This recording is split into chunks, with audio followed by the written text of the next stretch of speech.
Hi, I'm Aaron, and welcome to another video from AM Performance. So for this one, me and my family decided to head out to the Gold Coast, visit some of the theme parks, take a little bit of a holiday, and we ended up bringing along our Kia EV6 for the trip. The EV6 is a fabulous looking new Kia electric vehicle crossover. They call it a crossover, though it's kind of more of a cross between a crossover, a hatchback, and a station wagon, but it's a fabulous looking machine, and we decided to take it on a massive road trip. So 5,000 kilometers from Adelaide to the Gold Coast and then up to Brisbane and back. Let's see, we decided we'll find out how it goes. Can you road trip an EV across Australia these days? Will we get stuck on the side of the road with a flat battery? Who knows? So for planning and such, we used primarily a pair of apps called ABRP, a Better Route Planner, as well as PlugShare. Combine that with information from Google Maps and then plug it into the car's navigation system, and off we go. And I also figured we could take this opportunity to see what's it like to actually road trip in the Kia EV6 specifically. So I've included some various reviews of features, comfort levels, how the car drives, and everything else. So I hope you enjoy it. This first version is a feature lake. All right, thank you for watching. All right, so the first thing we've got to do is, of course, pack the car with all the stuff we need to bring along. So in this case, the EV6 claims 480 liters of space, which isn't a ton, but is pretty average for a mid-size 5-seater SUV. In this case, I've actually pulled out the false floor just to make a little bit more room. We're not really going to need it, so I'll leave that behind. And we will start with the spare wheel that we purchased. Now the EV6 does not come with the spare wheel from the factory, and the chances of finding a 20-inch EV wheel in the middle of rural Australia on a Sunday are pretty slim, so we decided probably a good idea to purchase a spare just in case. Yep.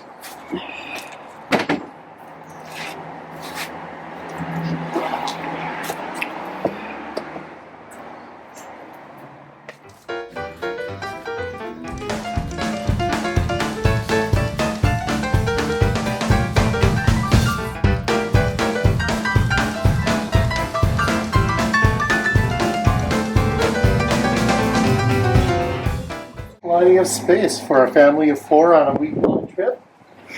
Perfectly adequate. Now we'll grab some tools for the spare tire. Hopefully we don't have to use them, but just in case.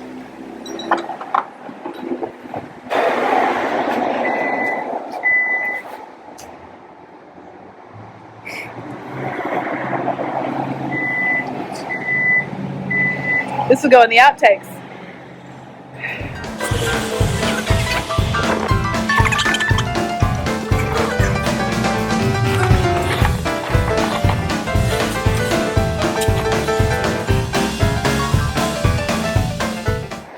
Alright, take 2.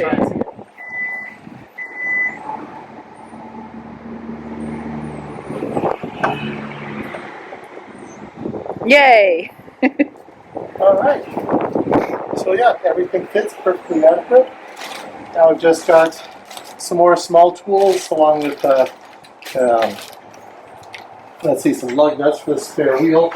We'll put them up in the EV6's 54-liter frunk, or fruit, whichever you call, which we also got some various other things. We've got a, let's see, a battery jumper in case the 12-volt drains. We've got our V2L adapter, a tire mobility kit, as well as a bunch of various charging adapters and cables and such for charging on the road. Once again, plenty of room for the tools in there. And we are packed. Welcome to the electric car of the future, sponsored by the gasoline producers of America. Hello. I'm an electric car. I can't go very fast or very far.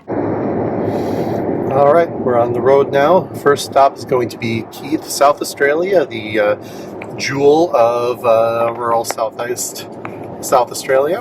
So we got, oh my gosh, car is charged up, 97%. That didn't work. Or did it? Car is charged up, 97%, 450 kilometers of range against 230 for the trip. Probably not see that range fully, as a fair chunk of at least the initial part is uphill, followed by a very hilly section. But on the plus side, we've got tailwind for most of the way. So yeah, we'll see how it goes.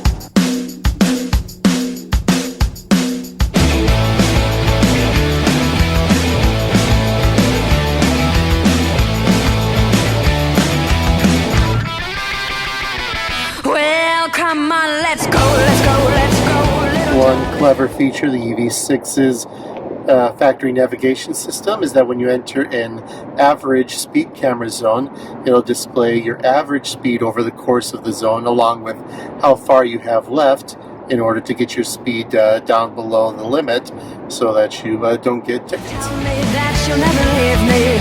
Come on, let's go and do it again. Well, now swing me, swing me, swing me on the way, yeah. Come on, let's go, little darling. Come on, let's go once more again. Well, I love you so, and I'll never let you go. Come on, baby, let's go. Oh, pretty baby, I love you so well. Come on, let's go, let's go, let's go, little sweetheart. Now that we can always be together, come on, let's go and do it again.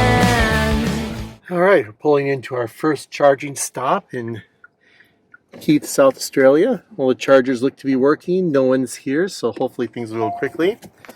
We arrived. Yeah. Oops. I know you're excited. There's absolutely no way you could possibly back up a car without the cameras, right? No one ever packed up, and no one ever reversed a car before the cameras were invented. No one ever had a camera shoved in front of their face while they're trying to drive before. Drive with 37%, 150 kilometers remaining, and an average of 20.1 kilowatt hours per 100 kilometers, which is higher than expected, but climbing up the big hill out of Adelaide kind of affected that number, brought us up to 28 for a little while, and then we, what was hoping to be a tailwind for most of the route, turned into a pretty stiff headwind, which is kind of drained our battery a bit there, but we're here, and let's get see it charging.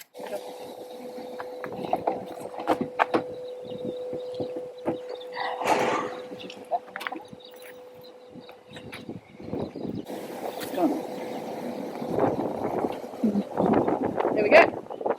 Charging. All right, charging your car. All right, fine break, went in, used the restrooms, grabbed some snacks. According to the receipt, we are charging for 16 minutes, and we went from, I can't even remember where we were at, like 36, 37, 38. Yeah.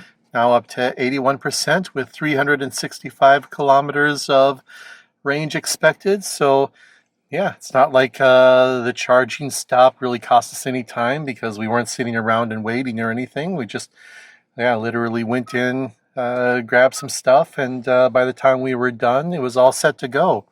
So now we're on to our next stop in Horsham. Moving, just keep moving.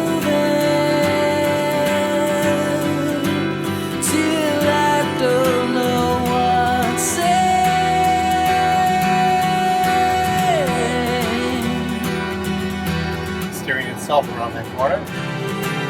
I've been moving so long, the days all feel the same.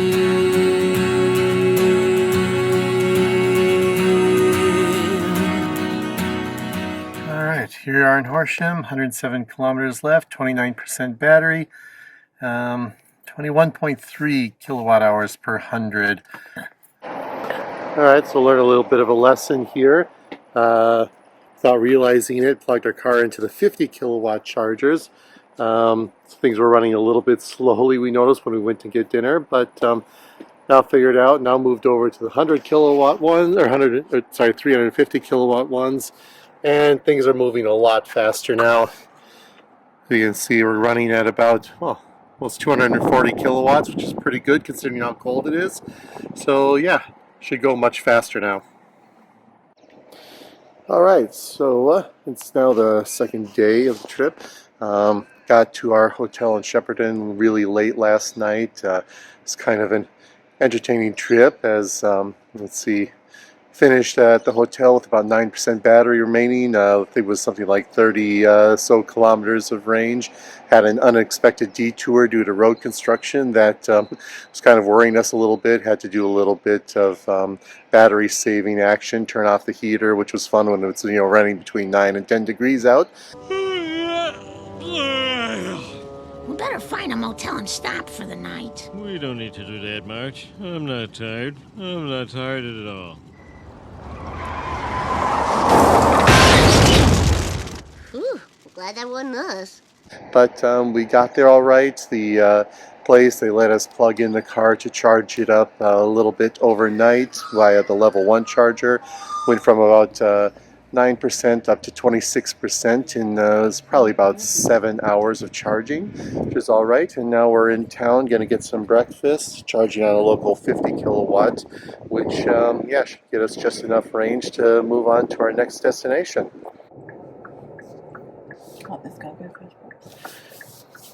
All right, so after plugging into the 50 kilowatt EV charger here in Shepparton, we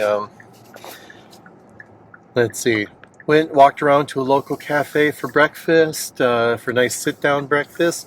Took about an hour. We're now back, charged up to 82%, and ready to move on to our next destination.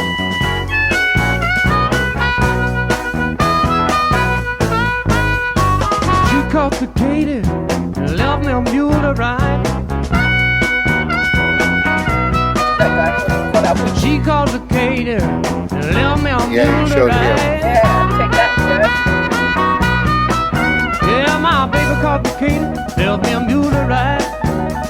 The train pulled out, I jumped on the gun, 'cause I'm crazy about that, oh hard-headed woman of mine. All right. Just arrived in Barnawartha for the charging following our fourth, let's see, leg. Let's see, we got about 39% battery, 137 range remaining. This is a 350 kilowatt quick charger, so it shouldn't take too long. My baby, she long, great guys from mine and she tall.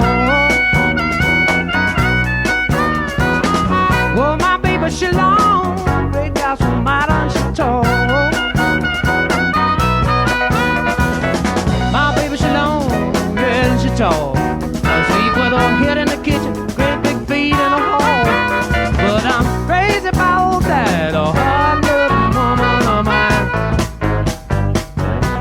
Oh, now I love my baby, she's so fine. Yet I wish you come to see me sometime. You don't believe I love you, look what a fool I've been. Don't believe I'm singing, look at the hole I'm in. All right, 20-minute. Yep, hi. 20-minute stop there. Went in, used the restroom, grab a coffee and a drink and such. Walked back to the car. We're now at 88% with an estimated 318 kilometers. Moving on to the next stop. Yeah, once again, no waiting. For the first time in this trip, there was actually another EV in the area charging. And of course it was a Tesla. Yeah, a little Tesla in the corner there. For some reason, they started out on the fast charger and then moved over to one of the slower ones. Not sure what was going on there, but, you know, oh well, to each their own. If they only need it, maybe they're going for a little bit of a cheaper charge. To each their own. But... If they're Tesla, they should use their own charging stations. All right, good argument there. And, yeah, moving on to the next stop. Off we go.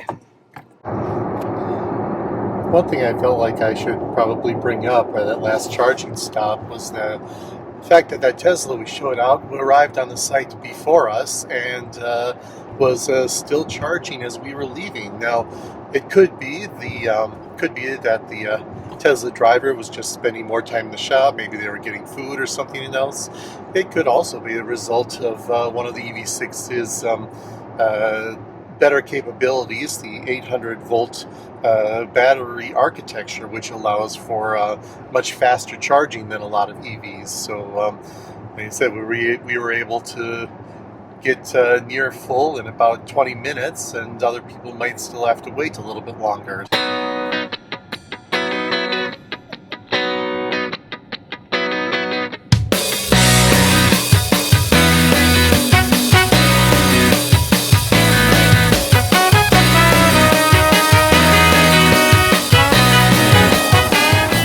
Here we are, about 26 kilometers away from our next charging stop in Tarcata.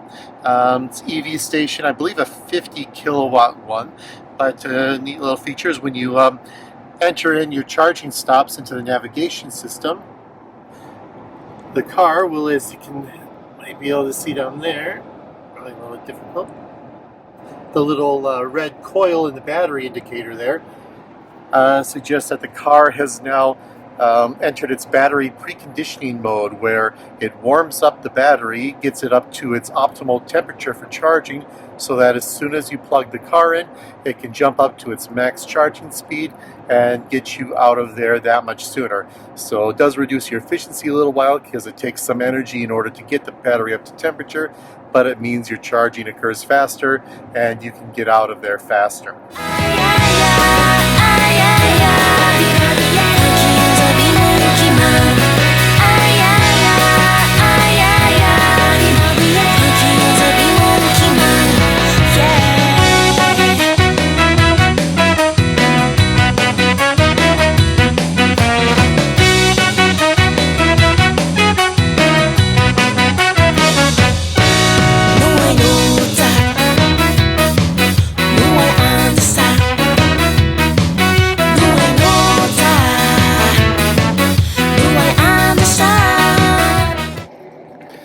Alright, Tarcata, New South Wales for yet another charging stop. Let's see, I guessed wrong before when I said it was probably only a 50. It's a 350, so yeah, it shouldn't take long at all. We're at probably, what, 47% charge when we arrived.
Entering our next stop.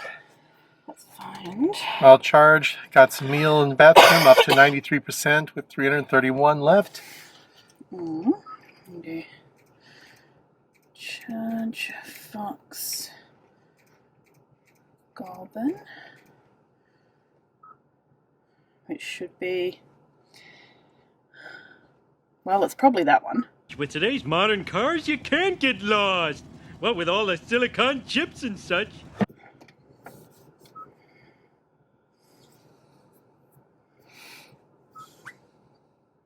Yep, 234Ks. All right. All right, let's go.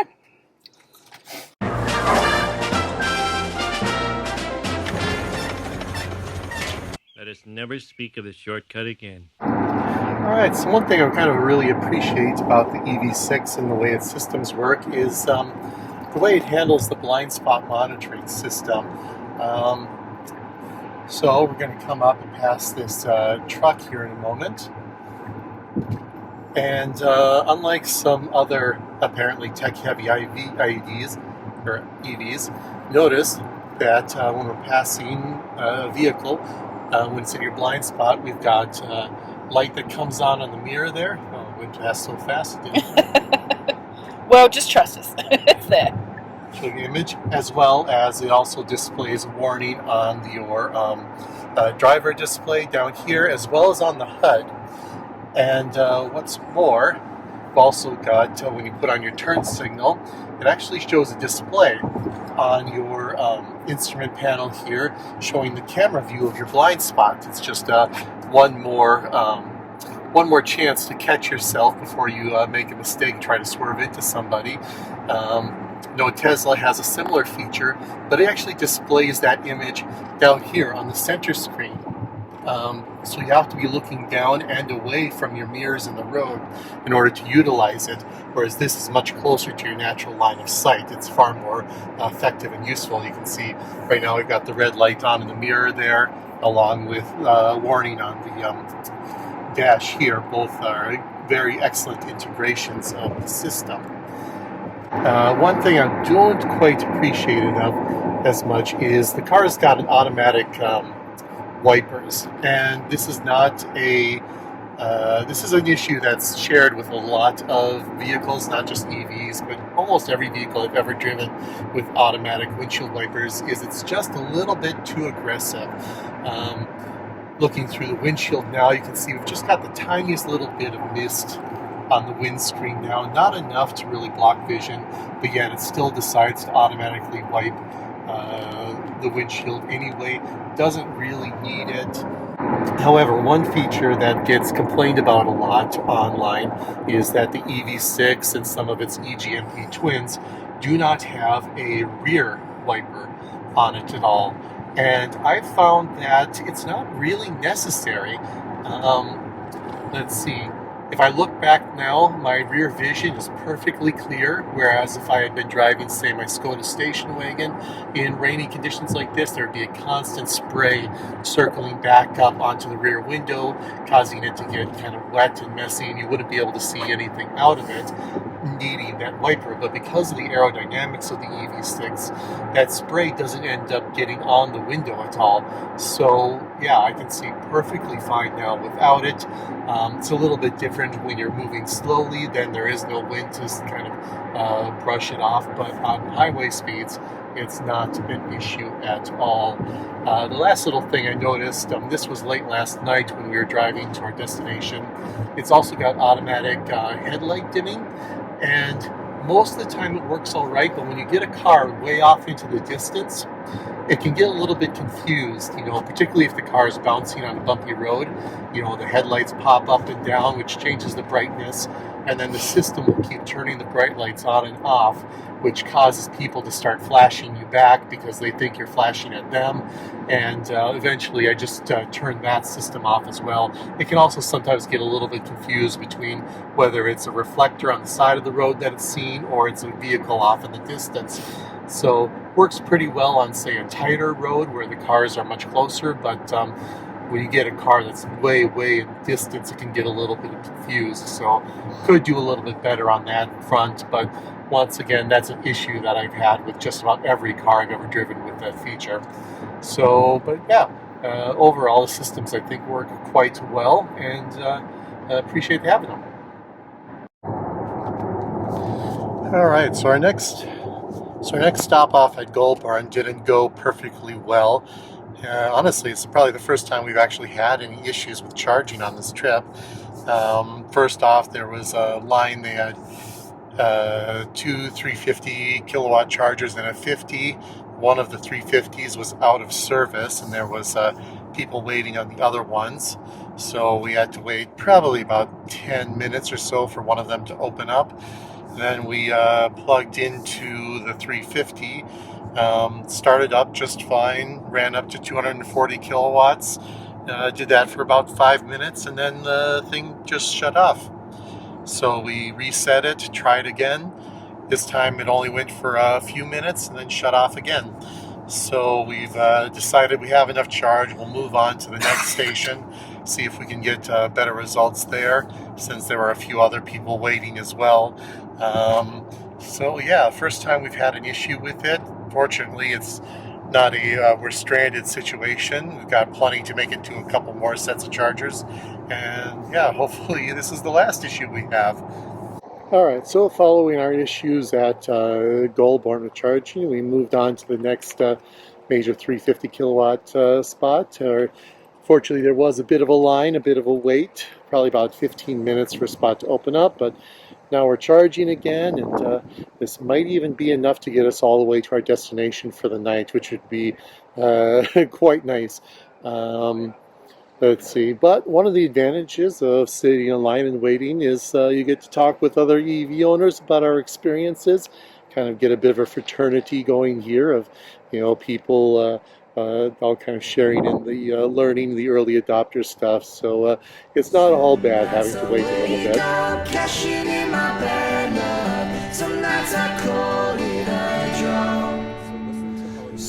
nights I wish that my lips could build a castle. Some nights I wish they'd just fall off.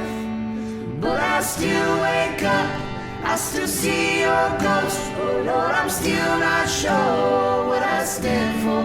Oh, what do I stand for? What do I stand for?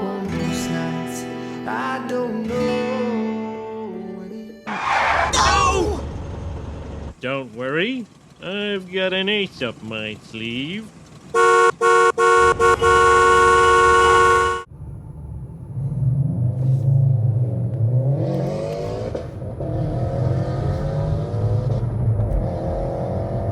So yesterday evening, in between all of the small charging issues and waits we had, there was, let's see, we were getting okay efficiency, probably around about 22 kilowatt hours per 100 kilometers. Given it was mostly uphill at that point, heading up towards the hills on the east coast of Australia. Following that last charge stop, though, started going downhill towards Sydney. That really improved our economy. Got it down to about 14 kilowatt hours per 100 kilometers as we got into the outskirts of Sydney for dinner. Charged up real well, then on to Newcastle, where, let's see, finished with about 220 kilometers worth of range. That's enough to get us moving again tomorrow morning. So yeah, that's where we're at. Now to absorb some local color through the magic of AM radio. The book of Revelations tells us to watch for the 7 signs of evil. Wait, sign of evil number 4. Continuing our sign of evil countdown, here's Vanessa Williams. Alright, open up the thingy. Yep. Okay, what station number is this, Margot? 4505. Okay, so I go on my app. And 4505. Okay, so both of them are available. Do I get this one? Yeah. What letter is next to it? B. B. Okay. Yep. Lift it up now. There you go. It's heavy. Yeah, it's going to be a little bit unwieldy. So match up in there. Yep, that's it. Give it a good shove. Oh, there you go. And see, it says plug connected. Yay. And on the app, it shows that port B is being used. So press start. Now we wait. Alright, just stopping for our first charging stop out of Newcastle at Rua, little coastal town. Pulled up to this charging point first time and had a little bit of an issue there where it would connect and everything and detect the car just fine, but when we try to start the charging, it would just say waiting for payment, and just kept timing out on us. So I moved over to the other high-speed charging here, and then it immediately just plugged right in, started working right away. As you can see, we're running 201 kilowatts, so moving pretty fast. All right, so we've been charging for about 13 minutes. Our battery is now up to 81%. Going to be heading out in a moment here, but as you can see, the charging speed starts to drop off pretty quickly once you get above about 80% battery. So oftentimes it's faster in terms of total travel time to just charge less and stop more often, rather than trying to go to the full 100% and trying to get a little bit further on each charge.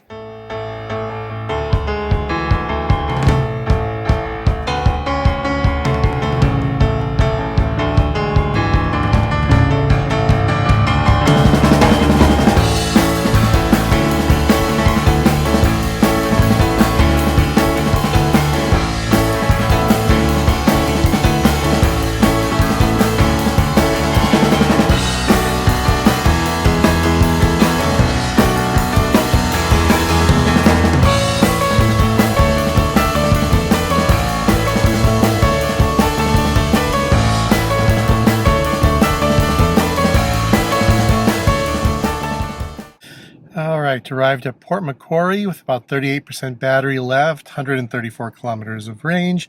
You know, plenty of buffer room there, averaging just under 20 kilowatt hours per 100. Did arrive, there was a couple of vehicles here charging, had about a 5-minute wait, but not too bad. Now we're ready to plug in and start moving on. So we've hooked up and we started charging now here at Port Macquarie. We did have a few issues at first where I'd plug it in and we'd start the charger, and then payment would be accepted and everything, and then it would immediately cut off. The charging would be failed. And so we tried it a couple times. I moved the car over in its bay to get it a little bit closer to the actual charging bay there.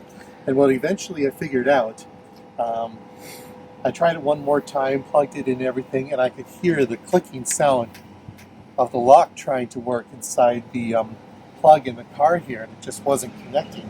So we tried it one more time. This time I actually grabbed the charger and held it in place while everything was engaging, and this time it worked. So I suspect what was happening is because we're parked over to the side here, the weight of the cable was pulling the charging plug to the side just a little bit so the lock wouldn't engage, which is why the charging failed. So just holding it in place, making it nice and firm until the lock is clicked into place, got the charging working this time. So yeah, we're running at about 200 kilowatts, nice good pace, so we should be done pretty shortly.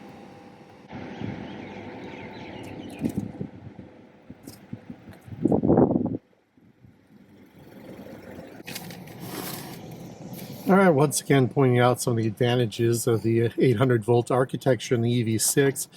We've got next to us a Hyundai Kona electric charging. They were here when we arrived. See, we plugged in with about 30% battery. They had about 45 at the time when we plugged in. We've got a much bigger battery pack, so more charging needs to be done. We're now ready to go at 92%. According to the screen on their charger, they're still at about 70%. So like I said, we've charged up quite a bit faster and ready to go quite a bit faster. So yeah, that 800 volts really does make a difference. Anyway, so we're making our way along to the Gold Coast. Let's see, getting into the final stages here, and I just thought I'd take a moment to review some of the driving assist features. So of course, being a modern car, the EV6 does come with an adaptive cruise control. Works quite well, holds speeds well, utilizes regenerative braking to slow you down, can respond pretty quickly actually to stops in traffic. Had that happen. In stop and go traffic, it'll bring the vehicle to a complete stop, and then you just press the button to go again. I know that the Tesla systems will go automatically. The Kia is perfectly capable of that, I think technically. They just require some driver input, I think as a way of just covering their ass more or less to make sure that the driver is actually engaged in driving the vehicle and doesn't get too far distracted. So yeah, we've got the adaptive cruise control works pretty well. Also got a lane keep assist and a lane keep warning system that will, you can see I'm letting go on this corner here. The car is steering itself, keeping itself pretty well in the middle of the lane. Might occasionally get a little bit of ping-ponging side to side depending on the shape of the corner and such, but it does pretty well.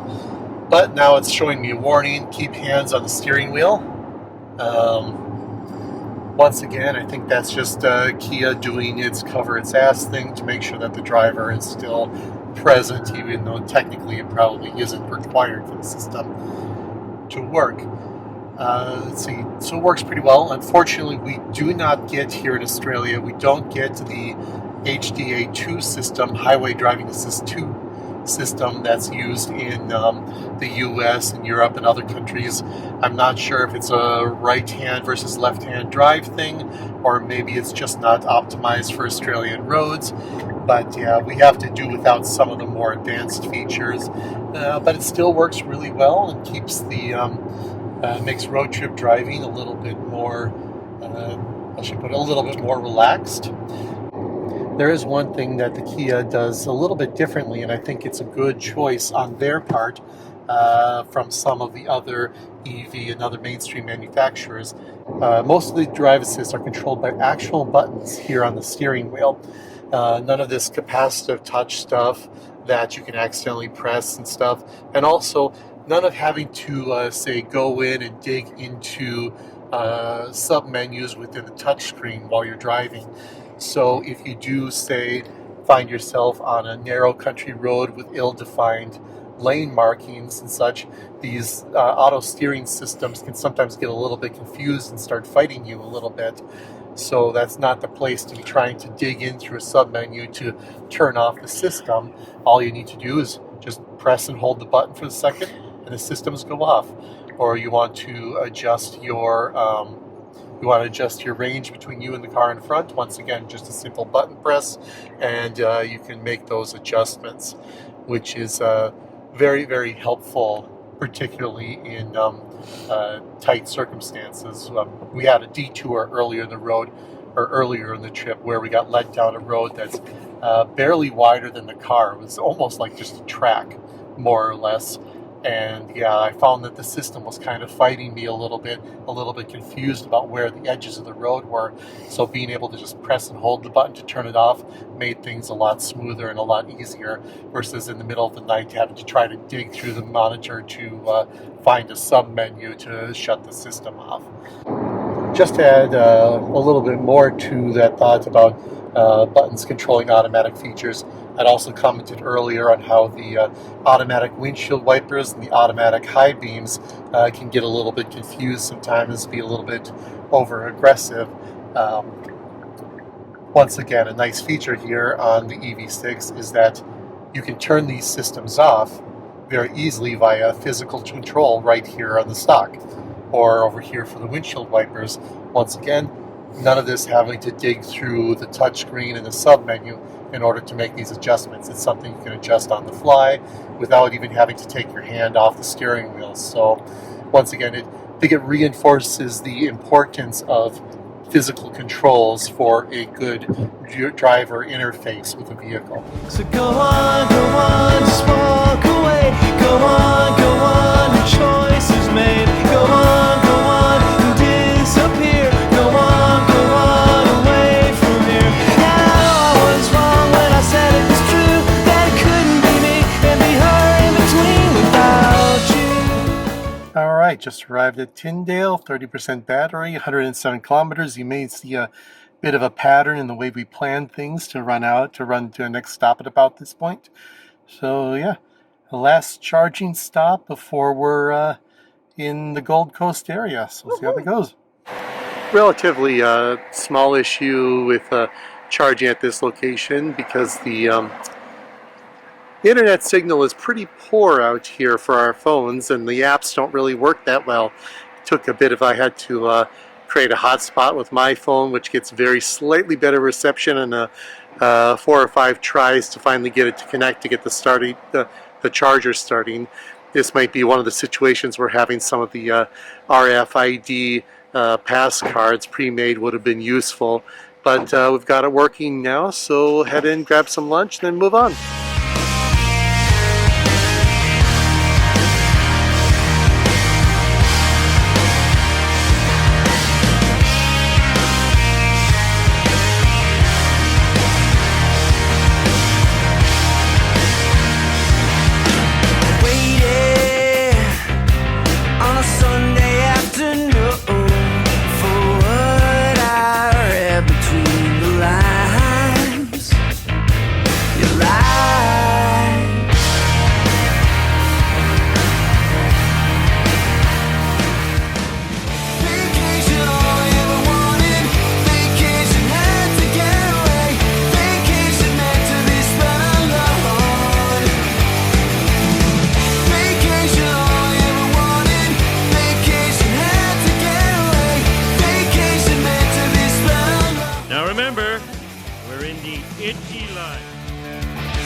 So we've arrived in the Gold Coast. We arrived yesterday evening. Went and picked up some groceries for the little apartment we're staying at, and yeah, spent the day over at SeaWorld. Now looking to charge the car, get it ready for trips to some of the other amusement parks tomorrow.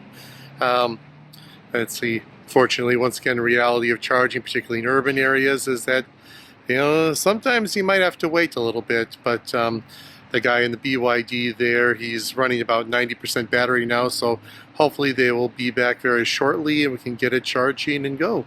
Alright, as you can see, it started charging. The guy finally came back for about 10 minutes and finished off, and so we're plugged in and charging. We shot right up to the max of 75 kilowatts, and yeah, start seeing how far it goes. And in the meantime, go take a walk on the beach and take in some of the sights. Alright, so as you can see, the parking garage in our apartment for the stay, our spot, we're right next to this pillar here. It makes it a little bit difficult to get in and out of the car, but Kia's thought of that. So if we take the key, just press the lock button, and then hold the start button for a moment. Here the car is clicking and turning on and everything. And I press the forward button.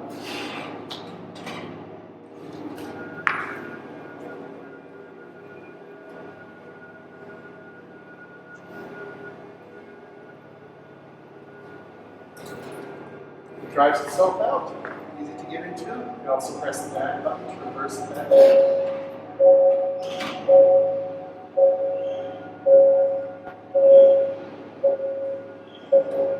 Unique feature, helpful. I thought it was more of a gimmick at first, but I've actually used it surprisingly often. So, yeah, unique capability of the vehicle.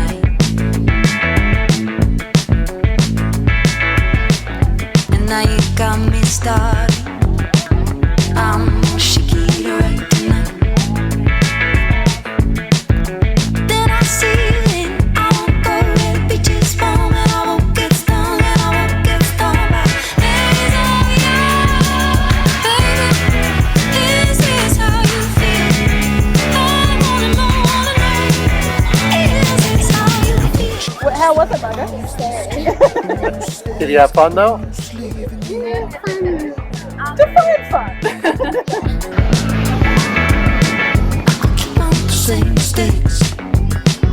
Big trip.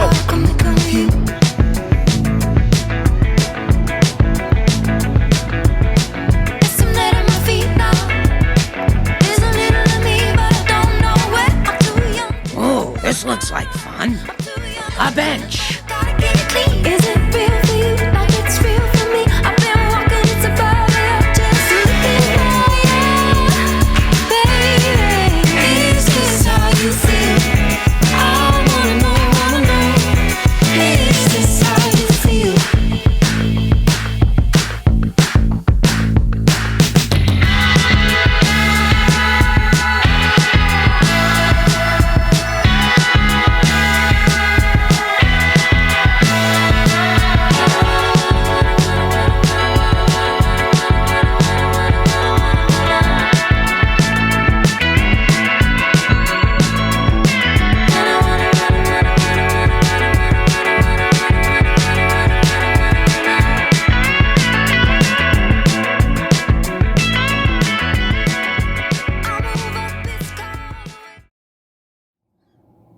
Alright, so as far as the interior goes, we have a 12.3-inch driver instrument display. And over here we have a second 12.3-inch touchscreen for navigation and media and other controls. We've got LED ambient lighting running along the dash, and then down through the center console and the door bins. That's changeable through lots of different options, or tied to drive mode. Pressing the drive mode button adjusts through 3 main driving modes.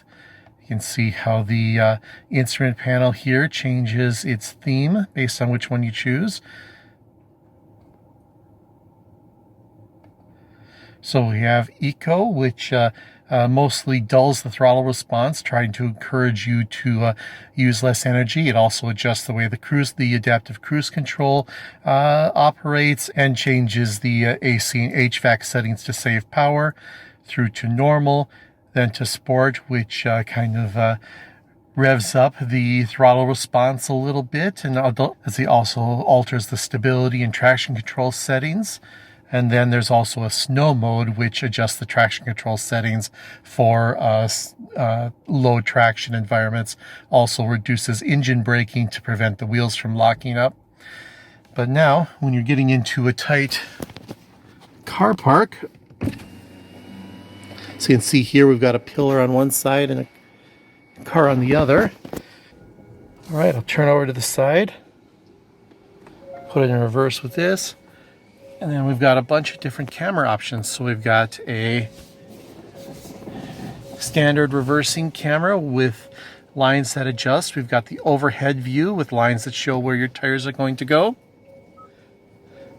See a bunch of different options there. As well as a 360-degree view that stitches together the images from all the cameras to give you really nice round view. So I'll switch back to this one, and then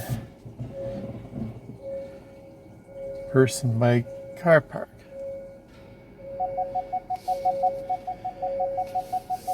And of course, we've got ultrasonic sensors to warn you when you're getting close to the edge. We've got them both in front and behind the car, something that a certain prominent electric car company has decided to do without recently. Another very interesting and useful feature is that the side view mirrors, either just the left one or both, depending on how you have your settings, automatically dip when you put the car in reverse to help you see curbs and such better while reversing. That's a very useful feature, particularly for people that don't have the most brilliant sense of space around them. All right, so my wife says so far that the most interesting thing that's happened on this trip is our car rolled over 14,000 kilometers. But honestly, I think this is the most exciting thing I've seen so far. This is a Toyota Century. Wow, it's a rare leather-seated one. In dark blue. Absolutely gorgeous machine.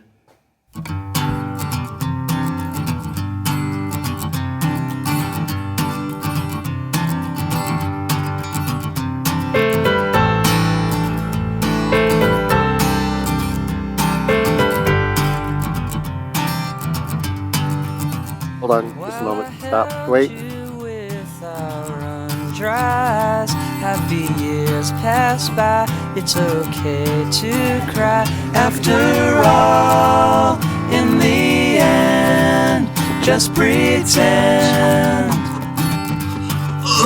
Well, it's sticks and stones and broken homes that taught us how to smile. Pods like in the episode of Bluey where the kids use them to mark out their territory in the game. Don't have those in South Australia? I haven't seen them. Ooh, prefab concrete. The highlights of Brisbane right here. Past the pipe factory. After all, in the end, just pretend.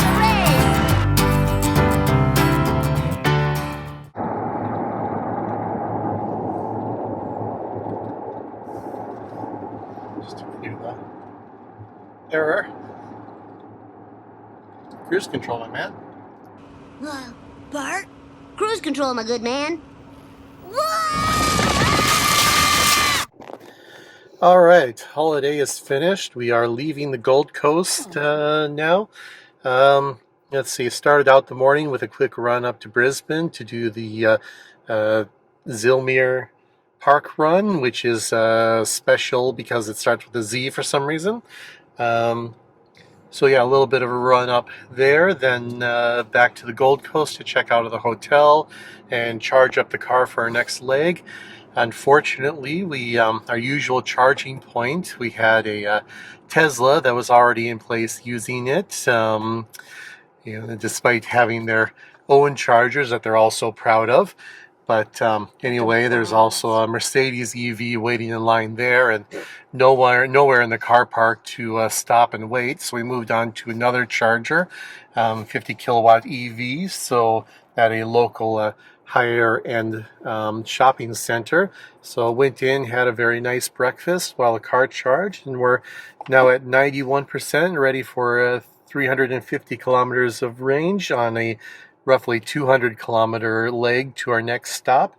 So one relatively nice thing about being stuck in slow moving construction traffic is that our efficiency, sorry Susan, has improved dramatically, currently running about 13.1 kilowatt hours per 100, which is quite excellent actually. And despite the fact we've driven, about 20-25 kilometers, our estimated range has actually gone up by about 20 kilometers.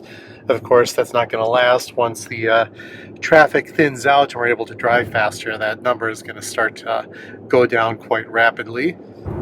Listen to the amazing sounds of this car at full acceleration.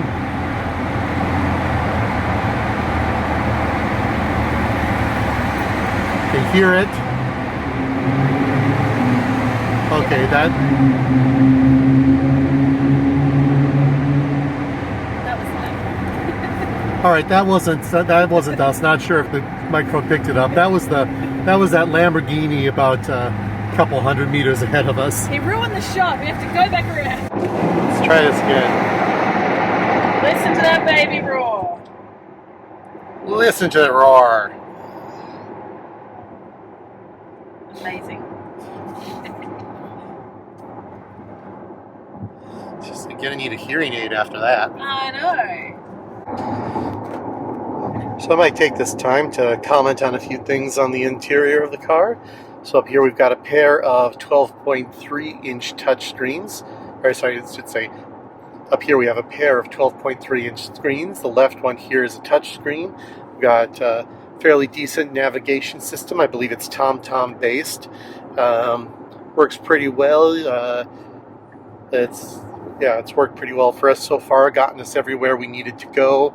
Let's see, you enter in a charger as a destination. It also enables battery preconditioning, which warms the battery up to its optimal charging temperature, so that way it'll charge as quickly as possible. We've got, let's see, an EV mode screen. Has a handy little display of your range, where the nearest EV chargers are. Also, it'll give you your range with the air conditioner heater on and off. I'll just turn the heater on for a moment and you can see how the estimated range dropped to 306. Turn it back on, it runs up to 316. So have audio on the right. This also has a wired Android Auto and Apple CarPlay. Now apparently the Hyundai Group has recently announced that wireless Apple CarPlay and Android Auto will shortly be available on newer cars. They have solved the licensing issue that's been kept deactivated, and that it'll even become available on some newer vehicles via an update. So we're hoping that that'll appear on this one shortly. Let's see. Oh, so that might apply to us. It's not just new cars from now on. Yep, that might apply to us. Press this little button and we've got on the map here a little range estimate. It's not perfect because it doesn't include things like curves in the road or anything. And we're not driving into the ocean. Yep. But you can clearly see we're well within the estimated range there. Press home again, map, navigation menu options. We got some presets here along the bottom. Kia dealerships, points of interest, such as EV charging stations, service stations, etc. Various route options available, such as avoiding toll roads. That's been really good for us this trip. Yep, that's been really helpful out here on the East Coast. Not something we have to worry about where we're from, but yeah, here in Sydney and Newcastle and Brisbane and Gold Coast, it's become important. Of course, the obligatory phone menu, phone projection, that's Android Auto and CarPlay. A little voice memo allowing you to record your $1 million ideas when you're in traffic and then go back and review them and realize how dumb they were. Note for later. Put rubber spider down Lisa's dress. Let's see, you've got, of course, climate controls in this setting. So you got a fancy little display with the temperature adjustments here. If you want to use it via that option, but I usually prefer just the secondary screen down here, a little bit more direct. But you got a bunch of options over here as far as automatic systems and such. Go back to home. The radio. Now this is something that's becoming increasingly difficult to find in EVs, particularly AM radio. They even make it look old. Look at that. Yeah, even looking like it's got tubes and such. But yeah, a lot of recent cars and EVs in particular have done away with AM radio. I've heard it's because the high voltage electrical systems in the car interfere with the signal. That combined with the fact that AM radio just isn't as popular as it used to be might be the reason. And AM radio does require an extra antenna, so yeah, that could be a reason, just a combination of cost cutting, interference, and lack of use. But you still have it on these ones. So, moving back, you got our media settings. Right now we're on Bluetooth audio. Various options there. Otherwise, we can choose sources, AM, FM. Can turn on USB music or USB video, which isn't active right now because we don't have a USB plugged in, and also we're driving, but that's really nice when you're standing still, maybe if you have to wait to charge for a little bit. Then we've got something called Sounds of Nature.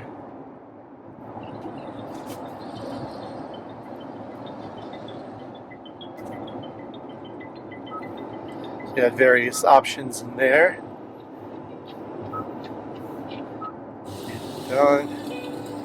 Rainy day. Now, it used to be that these Sounds of Nature tracks were purely just the sounds, so the rainy day would just be the sound of rain.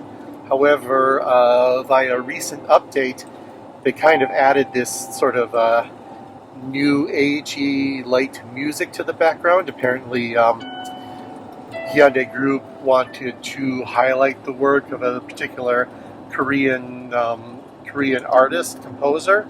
Unfortunately, while I can see their desire to highlight it and that being kind of neat, I actually preferred these sounds without the music behind it. So it'd be nice if they reintroduced the original system, just have it as an option whether you want the music or not.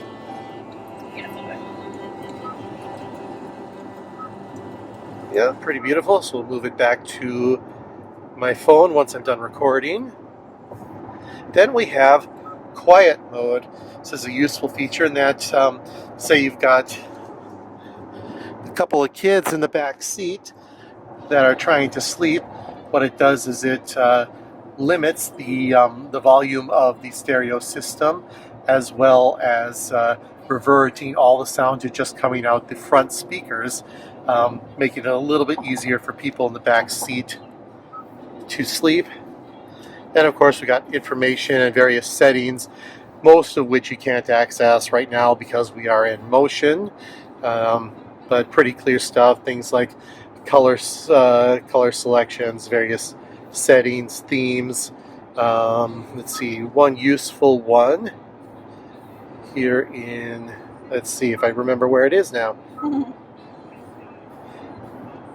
The view mode is this, utility mode, which we can't activate right now because we're driving, but what that does is it allows you to operate things like the climate control system, the stereo, the infotainment system.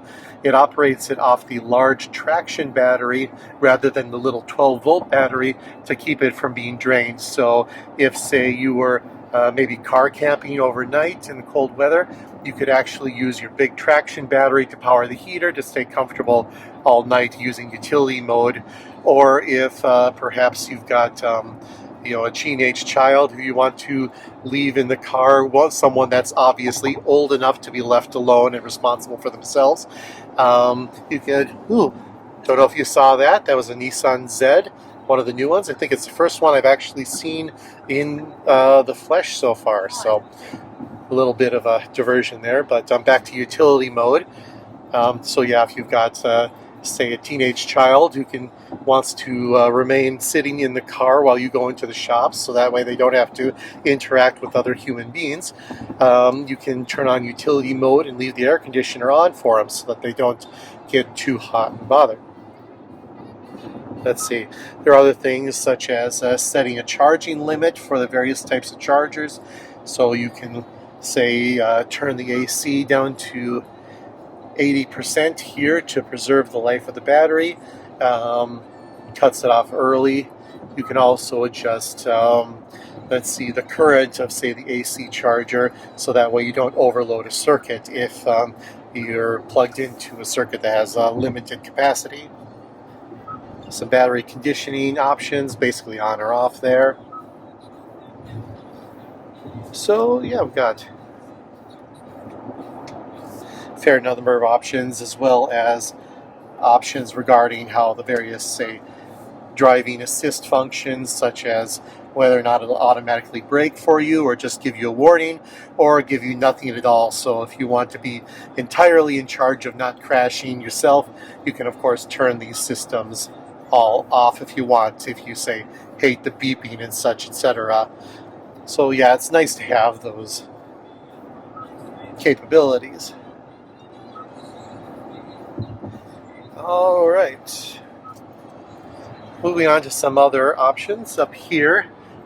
You can see the little cutout for the driver's what they call augmented reality HUD, heads-up display. So it displays more than just your speed. It can also display driving directions and other general information. Then we have this kind of nice textured dash with this kind of sporty stripe graphic. This appears on the GT line models. The lesser air version of the car comes with kind of a fabric covering, which I also think is quite nice.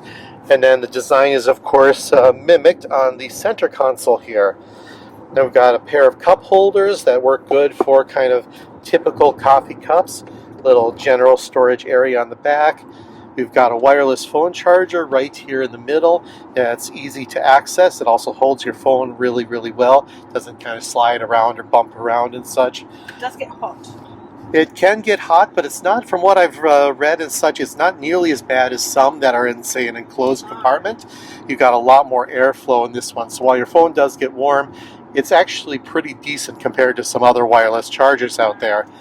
Then we've got various buttons for, say, the for turning on your reversing cameras and the like, which you can do when you're driving, which is kind of an interesting view.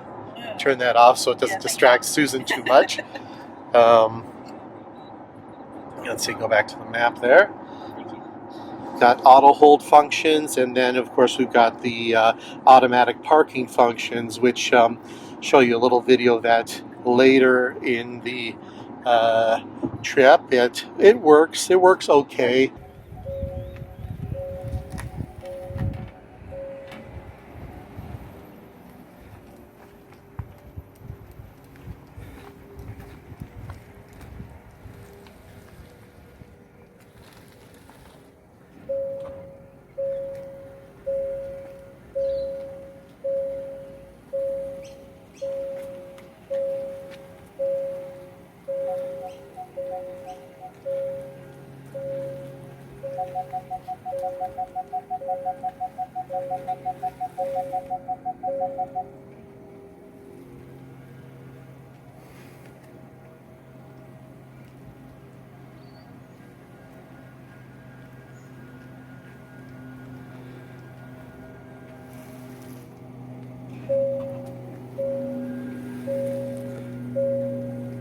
It'd be much faster to do it myself, but this is still cool.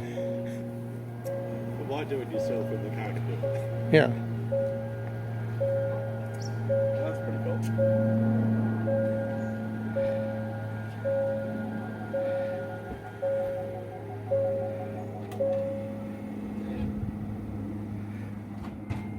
Well, not brilliant, but well. Got our starter button. Some people say that it's silly for an EV to have a starter button. You know, I figure that at this point, you know, there's no reason why any car actually technically needs a starter button, but it could be useful if, say, you want to turn on the car's accessory mode. And we've got this nice little, let's see, painted, unfortunately not real, but painted plastic brushed aluminium trim piece here. Now, I'm not usually a big fan of brushed aluminium in car interiors. I find, particularly, say, 15 years ago, they used it way too much. It's kind of gross, kind of reminded me of, you know, those cheap bookshelf stereo systems from the early 2000s or so. But I think here works pretty well because it's fairly limited, and it might be tough to see in there. But we've got this nice kind of textured design and feel on it, makes it more real.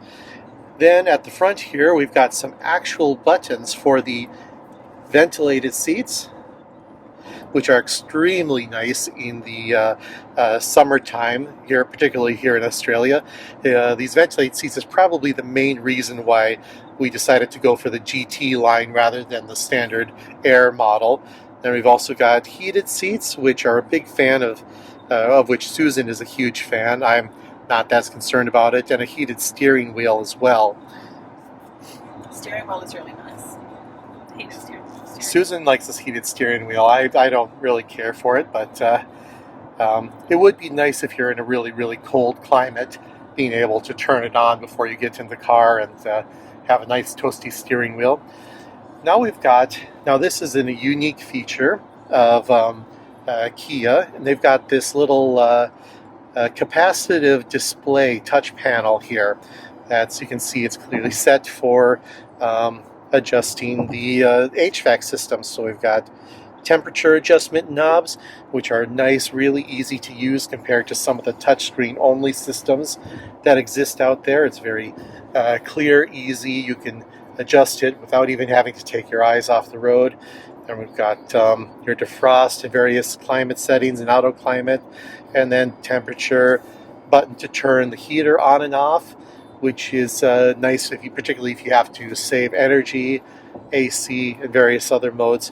But the particular party trick of this platform is that if we just touch the little button here, it switches, and now it's controlling the infotainment system. So we've got your volume knob over here, your scrolling knob over here, and then we've got shortcuts for the map, the nav, little star one, which in this set is brings you straight to the phone menu. Go back to the map up there, and various other functions. So it allows you, basically, you're doubling up. You have half as much space doing twice as many functions. Now, some people have criticized this feature for the fact that you always have to double check and see what system you're on. However, there's another little trick here, where if you press and hold this button for a moment, I didn't know that. you can set the system to default to whichever form you want. So right now it's set to off. It just goes to whichever one you want, but you can set it to infotainment, in which case when you switch to the heater, you don't use it for a few minutes or a few seconds, it automatically switches back. So it's always on whichever setting you prefer. So that for my user, if you like. I like that. Okay, so Susan would rather have it on infotainment. I prefer to have my profile set for climate. So that's where we're at with that. That's cool. Moving on, we got into some storage options here. We have got an absolutely massive glove box. I don't know if it's easy to see in there with this video, but compared to, say, the Skoda Octavia I've got, this one is absolutely huge. You could store a lot of junk in there. Unfortunately, it doesn't have the cool little drawer that comes with the car's sister vehicle, the Hyundai Ioniq 5, but still a massive, very useful glove box over there. We've got a lit door pocket down here that can handle a pretty big water bottle. Let's see. We've got down below this floating center console, we have a big storage bin that's holding up a lot of the junk that ordinarily would be rolling around at my feet, being super annoying. Okay, might have missed it, but the navigation system just read blocking outside air for comfort, probably because we're entering a tunnel here. So it is automatically switched to recirculate mode. So that we don't And then now that we've exited the tunnel, it's switched back to regular mode, so we don't end up sucking in, say, the diesel exhaust from a truck that happens to be next to us. That's cool. So yeah, very cool feature with the navigation system. Then down in front we have a USB-A port. That's the data port for the machine, so that's what you would use to plug in, say, a USB stick for media options, as well as plugging in your phone for the wired CarPlay and Android Auto. We've also got a USB-C port, and then down at the front here we've got another USB-C port and the 12-volt outlet. Let's see.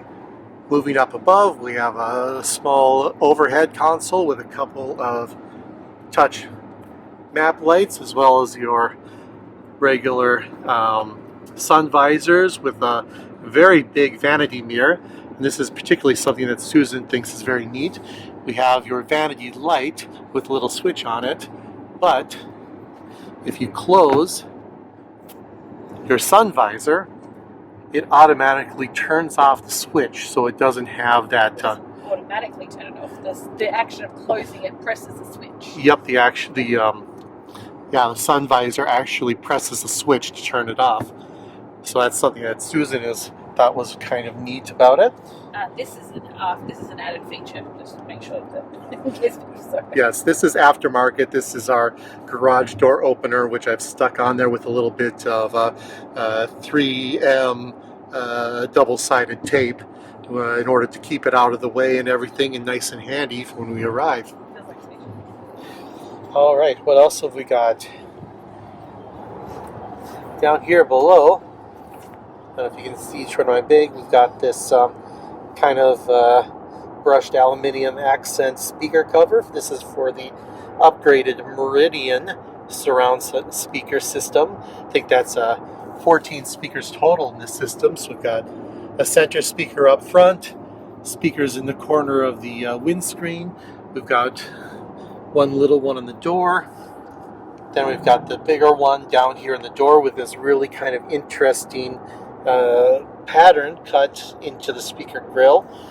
Then we've got speakers in the back seats and the doors as well, along with two more in the rear cargo area and a subwoofer underneath the rear cargo floor.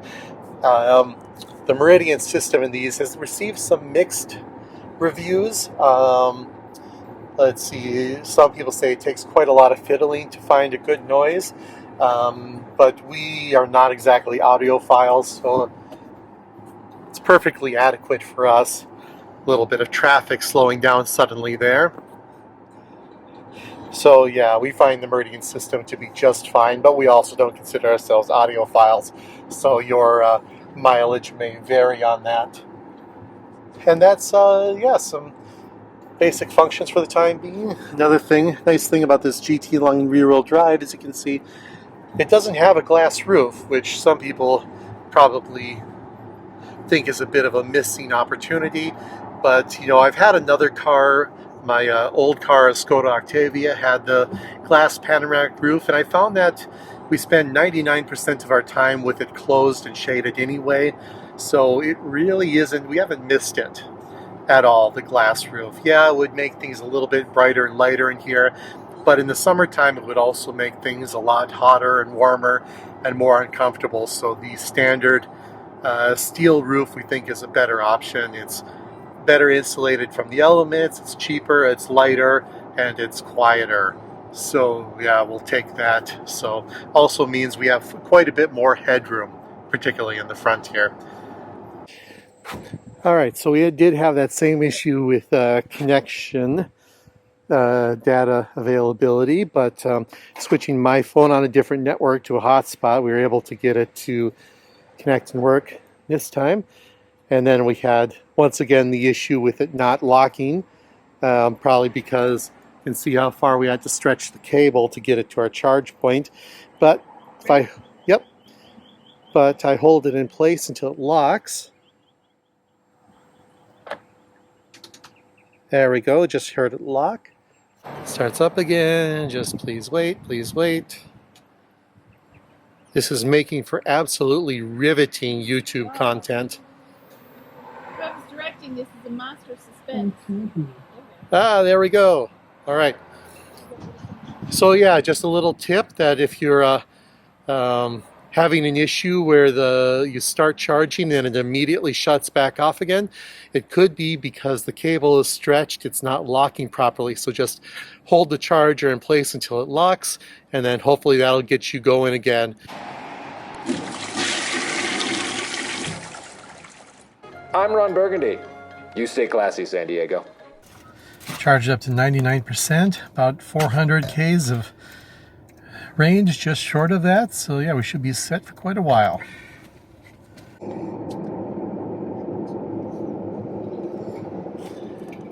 Welcome, ladies and gentlemen, to historic O'Mara, right on the river.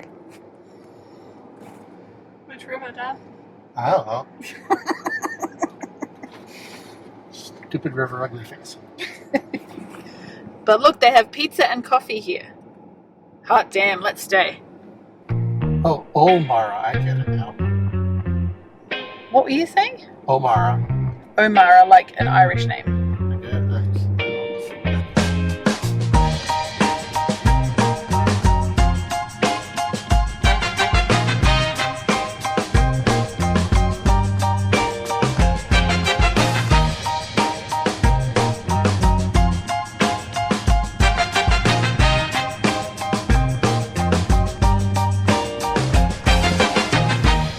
Another day in love with you. Don't you know it's a drag? And I guess that it's hard for you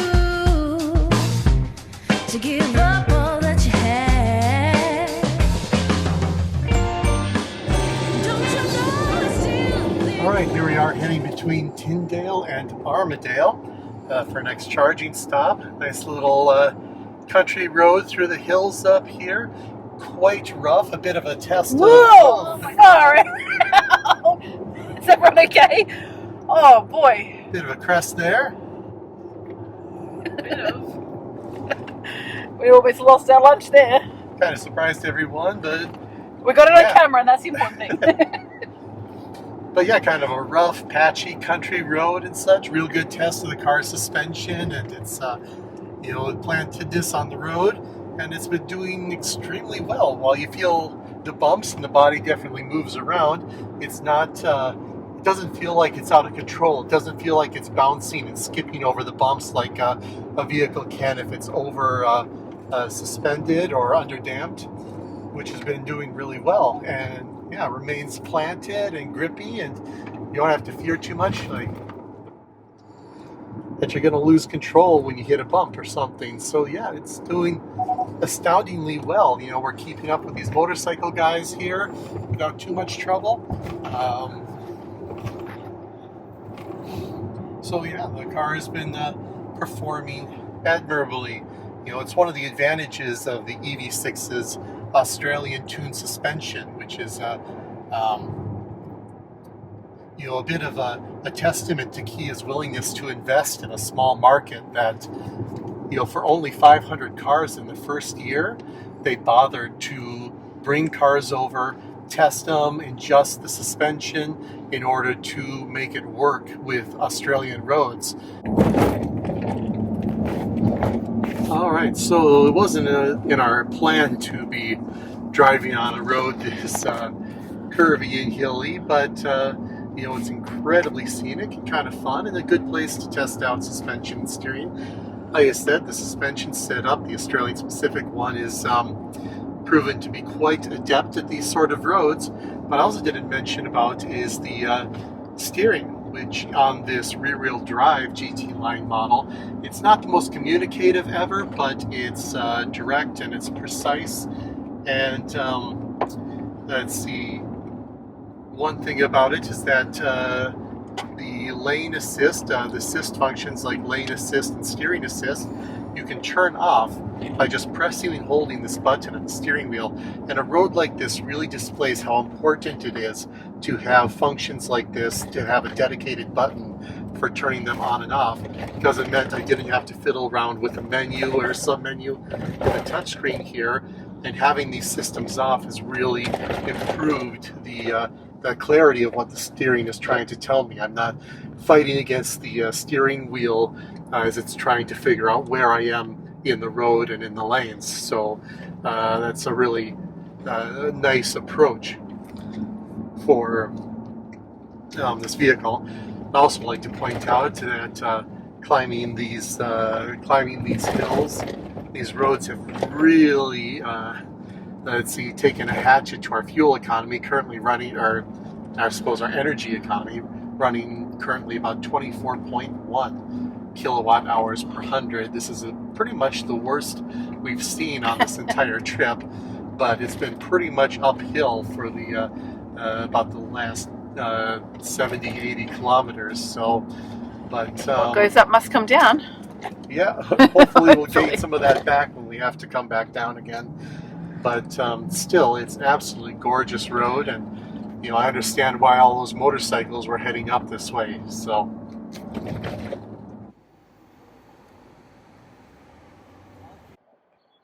Downtown Tamworth.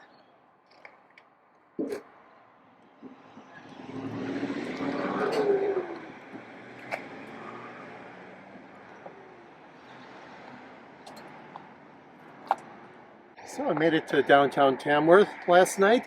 Spent the night at a moderately acceptable little motel.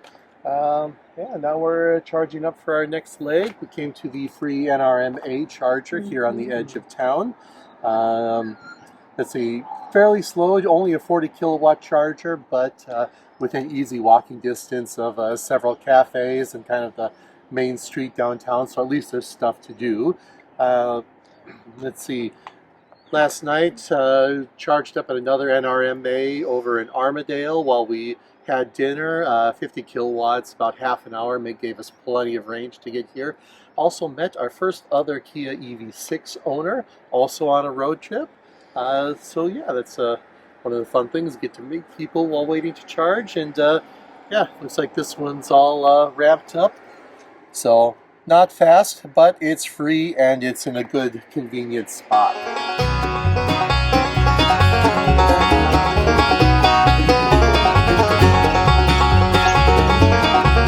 Oh, the bases were empty on the diamond of my heart when the coach called me up to the plate. I'd been swinging and missing at loving and kissing.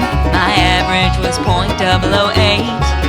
So I spit on my hands, knocked the dirt from my spikes, and pointed right towards center field. This time I'm hitting the home run. Alright, so trying to be finished charging here at Tamworth. Went into town. We were expecting it to be kind of, you know, quiet and everything. It's early on a Sunday morning, but quite the opposite. We happened to arrive on one of their bazaar days, so the whole main street had vendors up and down the sides. Got some used clothing, looked at some knickknacks, got a bit of coffee, and now it's time to move on. The season's turning around for me now. I finally begged me over. All right, so we're still in Tamworth, and even though we got our car pretty well fully charged at our last stop for free over at the NRMA charger, we decided, for the sake of content and because of, you know, nothing YouTube likes better than a little bit of controversy, to give a shot at the Tamworth Tesla Chargers, which, as I understand it, is one of the 5 Tesla charging stations in Australia that are open to non-Tesla vehicles. So, first little trick is that, let's see, as you can see, because of where our charger is located on the vehicle, we couldn't actually park in one of the Tesla bays. We had to park in an adjacent bay because Tesla charging cables are quite a bit shorter than average. Yeah, a little giggle there on that comment. Hey, what's so funny? Oh, Marge, grow up. It looks similar. Yeah, I think one of them is just a Type 2 and the other one is a full CCS. Now what? Well, now you need to go up there and scan the instructions and download the app and set up an account and everything else. Yeah. So Teslas in Australia use a CCS Type 2 charger, very similar to what's used by most electric vehicles here. As I understand it, the reason they don't use a NACS charger like in North America is because the NACS system is not compatible with Australia's electrical architecture, specifically our 3-phase. So yes, you have to... All right, just try to get focused in. All right, charge your non-Tesla. Get the app. App is all downloaded. Everybody wave hi to Elon. Hi, watching Elon. us in the camera now. You didn't see that. Charge your non-Tesla. Allow while using. Let's see. Yep. Tamworth. Charge here. Okay, we are in 2B.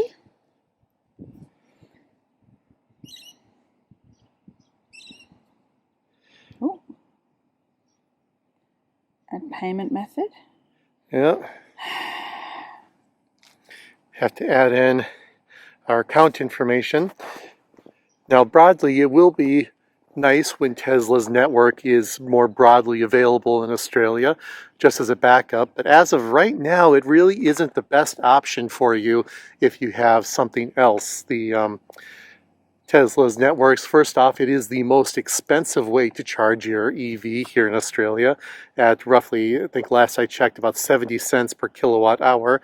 It also is not particularly fast because only the V2 versions of the chargers are available so far, which is limited to about 120 kilowatts. The faster V3 ones will do a little bit better.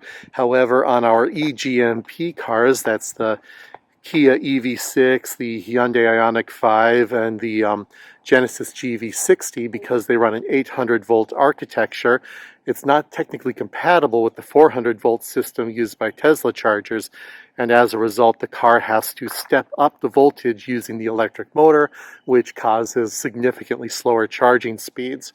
So if it's your only option, hey, it's great to have it, but there are probably better options. And here in Tamworth, we're at a kind of a sports club in the middle of a residential area. There isn't a whole lot else to do while you're waiting to charge, whereas that... Well, you could fawn over your Tesla and feel like, oh my God, I love my Tesla. You could see... Elon Musk is God. You could create YouTube content either, you know. Let's see, but at least here in Tamworth, that NRMA charger on the edge of town is probably a better option. It's a little slower, but at least there's something to do while you're waiting. All right. So I've finally done everything that they want. Okay, locate your number. Okay, do not park sideways. Okay. So you can't be a dick and belly up to the bar. You know, which makes sense. I think that's more for BYD owners, etc., who are trying to get their charger, which is in the front corner of the car, to reach. I did that before. I updated my billing address. Now what? All right, you selected it. Hit start charging maybe again. Oh, there. Oh, I just heard it lock. Mm-hmm. That's something. If our car explodes right now, I'm going to be so mad. Start charging, it says. All right, it seems to be. Oh, jeez, you're. They're trying to kill me. Thanks, Elon. Oh, here you go. Got something on the screen now. All right, you can see we're running up. We're hitting. Yeah, it's successful. We're charging. We're running just short of 100 kilowatts, although it's starting to drop off again now. Noting that we started out with a pretty full battery, so yeah, we're not going to be running as fast as this system is capable of. Of course, this is just a Can you see that? brief test for the fun of it.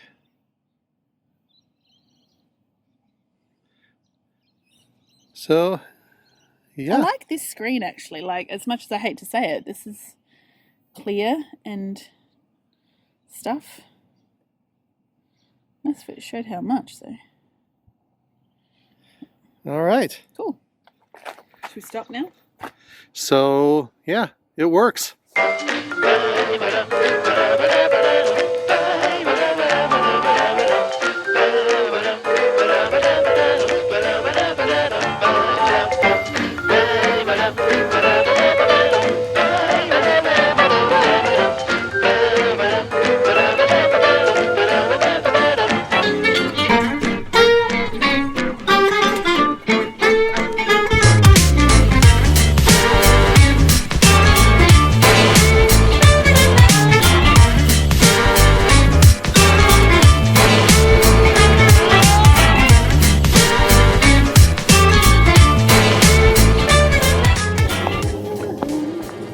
Aaron, we're gonna da.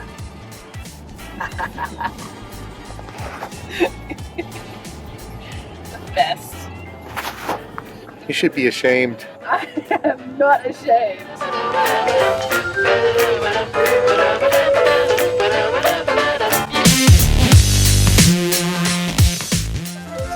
Hey, wait!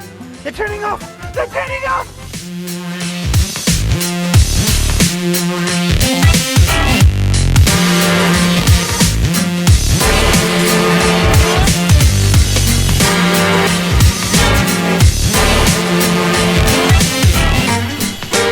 All right, so we just arrived in Dubbo.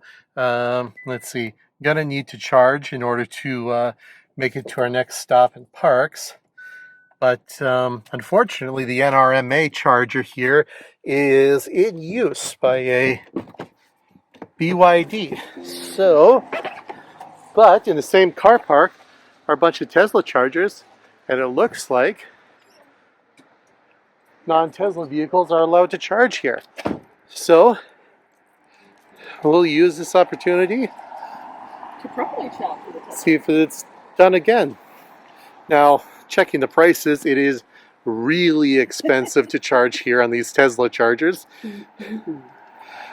But at least this way we're getting something done while we're gonna get some lunch, and we don't have to wait around for who knows how long it'll take for that BYD guy to finish up.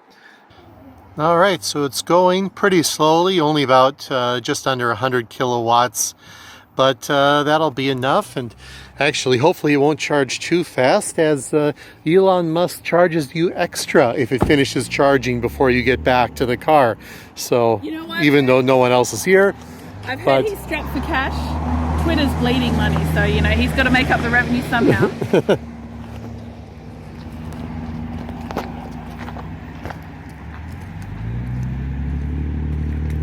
turns out here in Dubbo, the charging stations are about a 10-minute walk from most of the places to get food.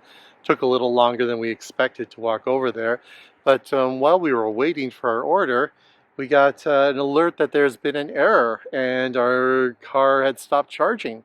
Fortunately, it was already pretty full. We got more than enough to get where we need to go. And yeah, they after the error happened, Tesla did not charge us for the plug-in time while we walked back to the vehicle. So that's at least something, but yeah, a little bit of issue here charging on the Tesla system, but we've got enough now. The only thing about it, it was super expensive. Wow, this is by far the most expensive charging session we've had on this trip so far. Fortunately, most of the charging we've had recently has been free, kind of balances it out. But yeah, it goes to show that I guess Tesla's a decent option if it's all you got, but if you've got other things, maybe consider that instead. For this next leg from Dubbo to Parks, I've decided to ride in the back seat, see how things go back here. So you can see one thing this EV6 platform has going for it is absolutely massive rear space. You can see, daughter, just how much space they have between the seat and the seat in front, you know, being used by a typical height adult. On my side here, you know, here, just for the sake, you know, a standard water bottle, I've got huge amount of space between my knees and the seat in front. Let's see, the seat itself is comfortable. We've got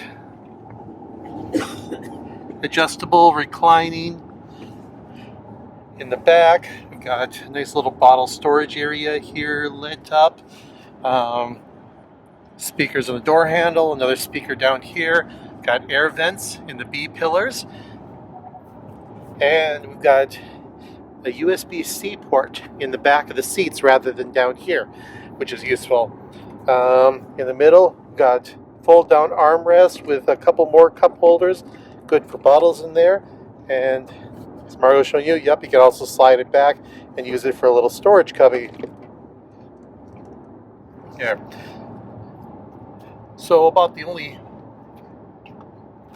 weird issues back here is that these seat backs are kind of a fairly hard plastic, which might be uncomfortable having your knees pressed up against them. Fortunately, you've got tons of space, so that's not really an issue. There isn't a ton of toe room underneath the seats in front, however, possibly due to a combination of the high floor due to the batteries, the EV6's relatively low ceiling, and let's see, the ventilation hardware underneath the front seats for the ventilated seats. And the last thing is, once again, because of this low ceiling, the back seat here is a little bit low to the floor, so you kind of end up with a bit of a knees in the air seating position, legs slightly up a bit, but because of the extra leg room, it's still reasonably comfortable for a long trip. And finally, as for headroom, we have plenty for a child. Even for me, I've got almost a fist's worth of headroom left over. My head maybe scrapes, touch the ceiling a little bit when I push my head all the way back. And then for windows, they're a little bit on the small and tight side because of the kind of sporty profile, but plenty, not too bad for seeing in and out of.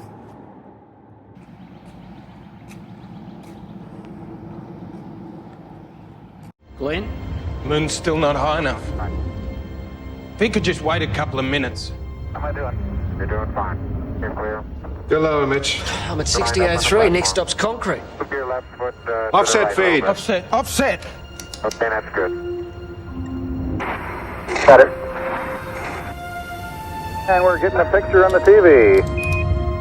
Man will then have travelled It's Armstrong. far, but not so far from home. Thanks, Petey. But I've got another 2 verses. The man's about to walk on the moon. Oh.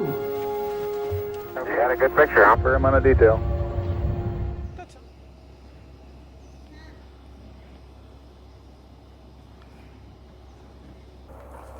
Whisper face into the dish but stand straight up to your partner and the focus of the other dish.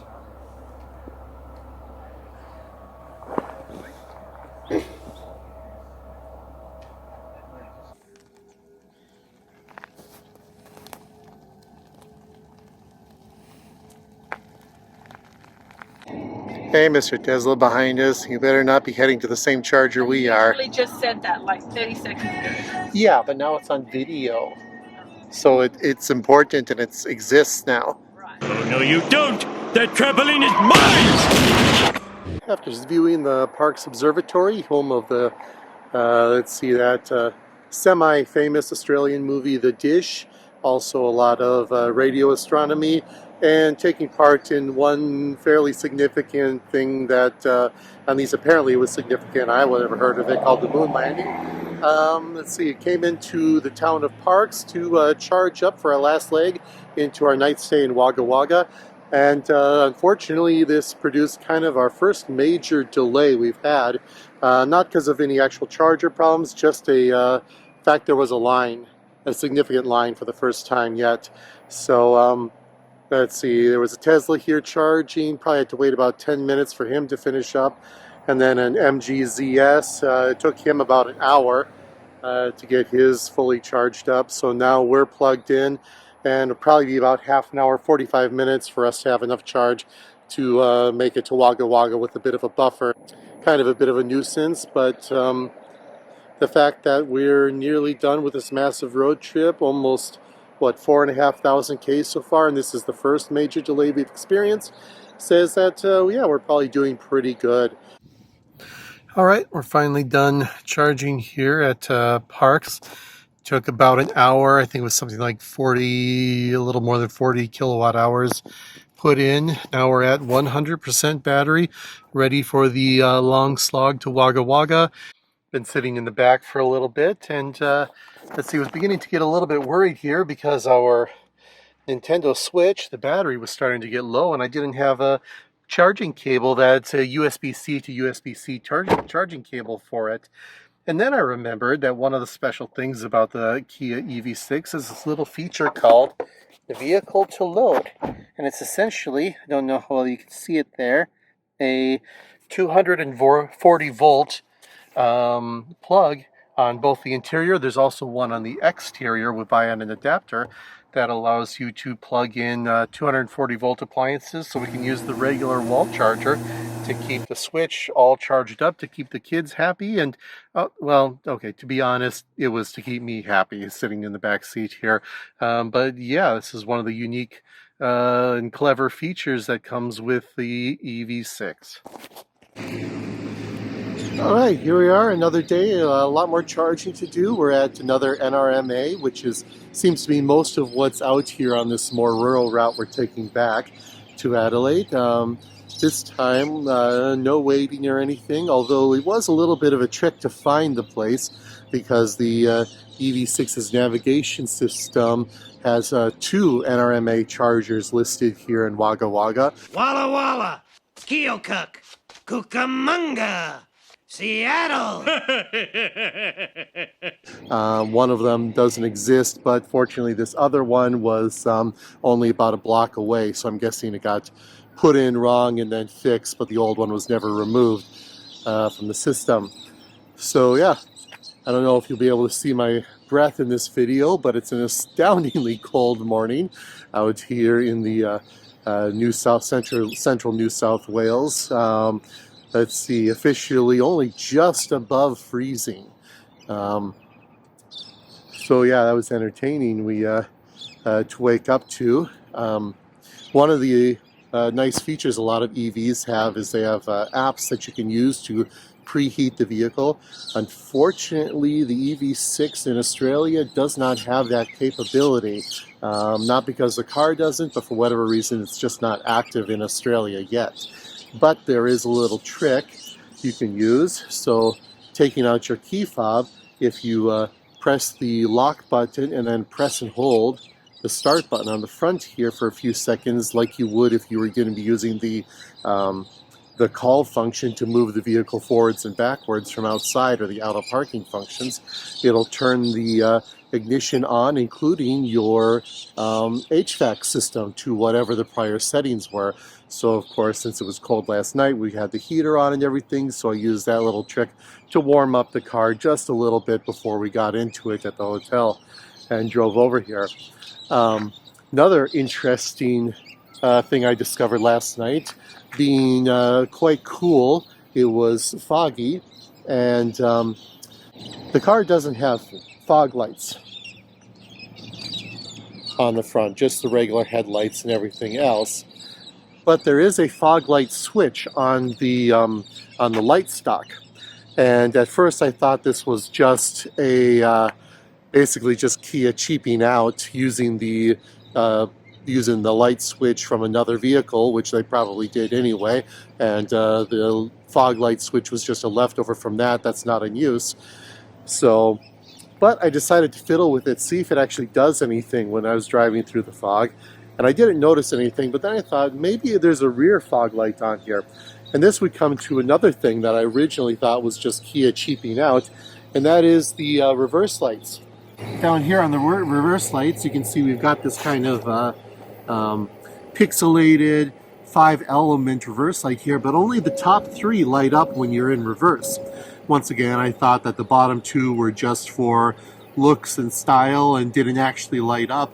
It's not the case. The bottom 2 are the rear fog lights, so they light up a really bright red so people behind can see you as they approach in the fog. So yeah, a couple neat things that I learned over the past day or so. And yeah, now off to get some warm coffees and hot chocolate while we wait for this to charge before we move on to our next adventure. How do we do the things they look that so we comfortable do? This morning. How can we see a long way from here? I gave you my love, I gave you my life, I gave you my mind, and all I get in return is a heavy dose of your lies. I don't think it'll ever turn around. I look up, I look down at the losers. Am I the loser? An indecisive question torn in between of what is real and what is not. I stand up and shout. Alright, that should be plenty of charging here at Wagga Wagga. Let's see. Once again, NRMA chargers. They're free. They cover a lot of kind of small and mid-sized rural towns that the major commercial companies don't have operations in. So yeah, without these chargers, we wouldn't be able to come this route on the way back. Remember one thing, your story has never been told. And I sing, hold on tight, love. It's never as far as it seems. I sing, hold on tight, love. It's never as far as it seems. I sing, hold on tight, love. I've seen it all in my dreams.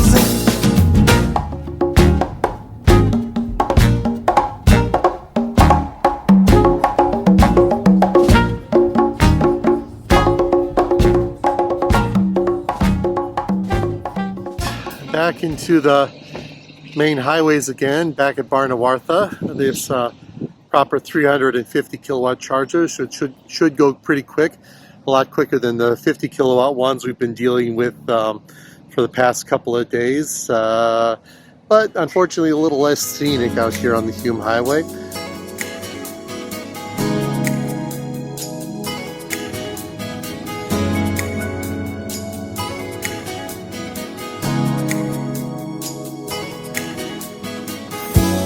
Chewing on a piece of grass, walking down the road.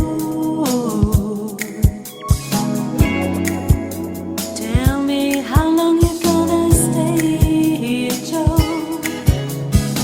Some people say this town don't look good in snow. What was that? Oh, you don't care. That 10 seconds for song. It's not a song. I'm sitting here waiting for reception to come back so that I could play my tunes on Spotify. Finally it came back on for 10 seconds. Very annoying. So is Spotify a good music option when you're driving through rural Australia? I don't know that it's specifically Spotify. I think it's specifically my stupid phone internet coverage, and that speaks to the larger Australian problem of, massive data black holes in between towns. So, it's not Spotify's fault. It's not Spotify's fault, but it's not the best option if you want consistent music on a road trip. Correct. All right.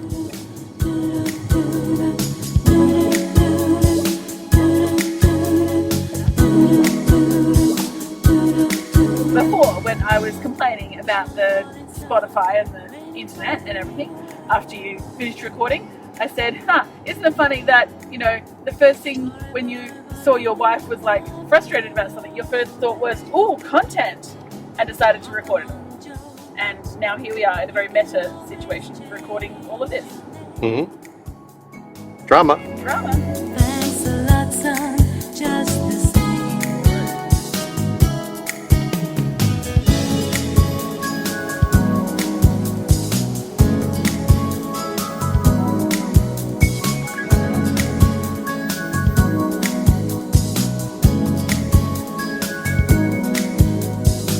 Venture highway in the sunshine, where the days are longer, nights are stronger than moonshine. You're gonna go, I know.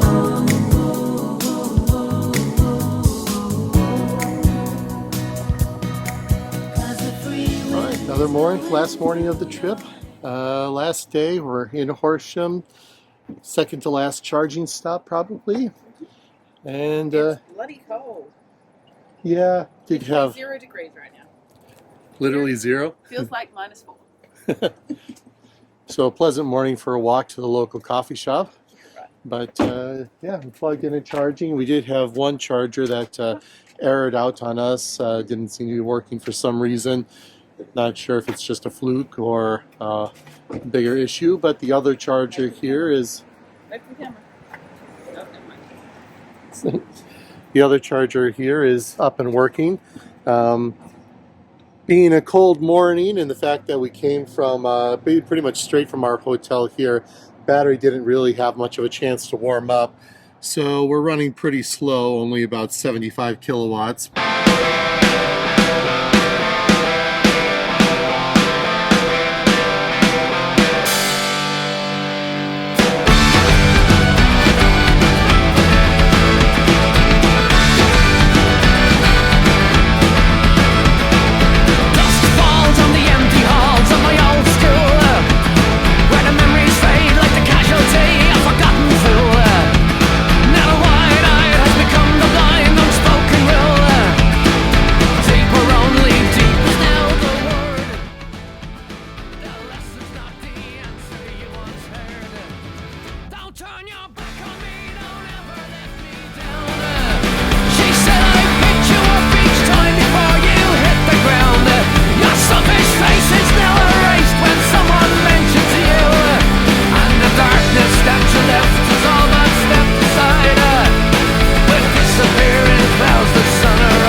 Just left Victoria, back in South Australia. Did the air get a little less convict-y? I think it did. It feels more free settled.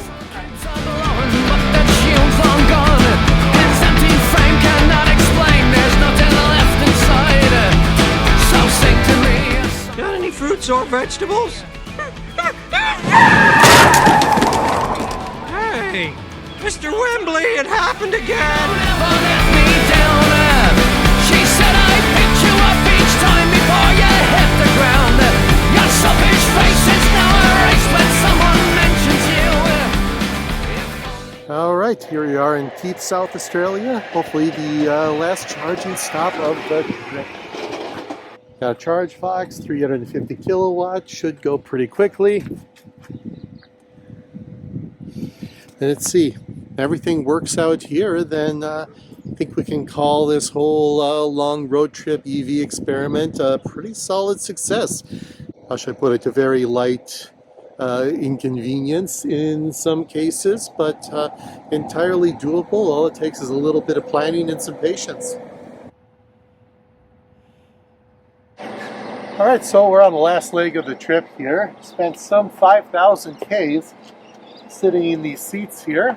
And I can comment that they've worked pretty well. I'm not too tired, not too sore most of the time. Let's see, they're well made, fairly supportive. They're covered in this kind of faux suede material that's quite nice because unlike faux leather and such, doesn't burn your skin when it's really hot or freeze you when it's really cold. It kind of combines the best elements of cloth and semi-leather in there. It's kind of perforated for the heated and ventilated seats as well. So yeah, these have worked out very, very well. Materials are materials generally, they seem to be pretty hard wearing and such. Maybe not up to what you'd call $80,000 car levels, but they are mostly recycled, so that's something. Coming into the seat itself, we've got electric adjustability. Let's see, there's electric lumbar support, and then a little party trick here they call premium relaxation seats. Press the button twice, once to make sure you're clear. Then it slides you way back.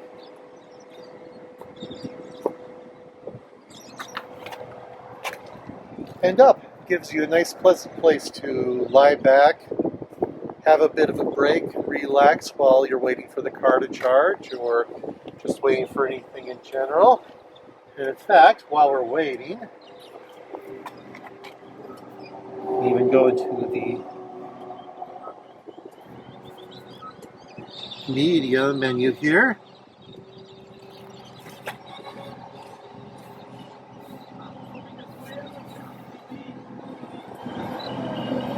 Speedway Squad, in color. Watch a little bit of Simpsons while we're waiting. Oh, hey, then maybe I haven't been cut my hideous drunken wreck. Hello?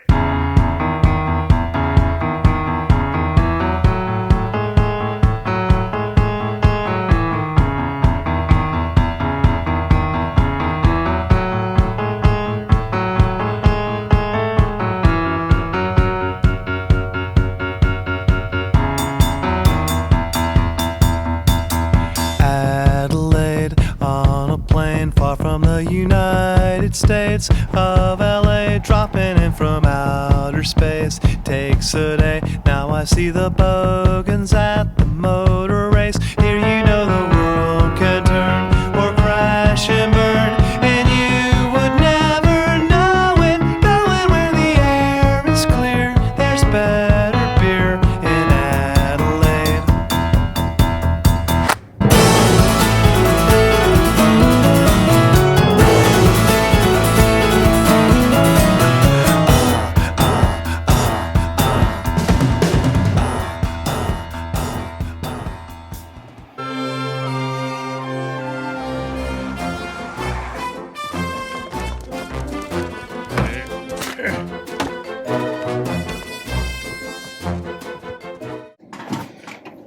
Alright, so we arrived home with 33% battery at 16,697 kilometers on the Odo. So I think that's a little more than 5,000 Ks all up. Drive complete. Made it back. Now everyone's favorite part of the trip, unloading the car and cleaning up and doing laundry and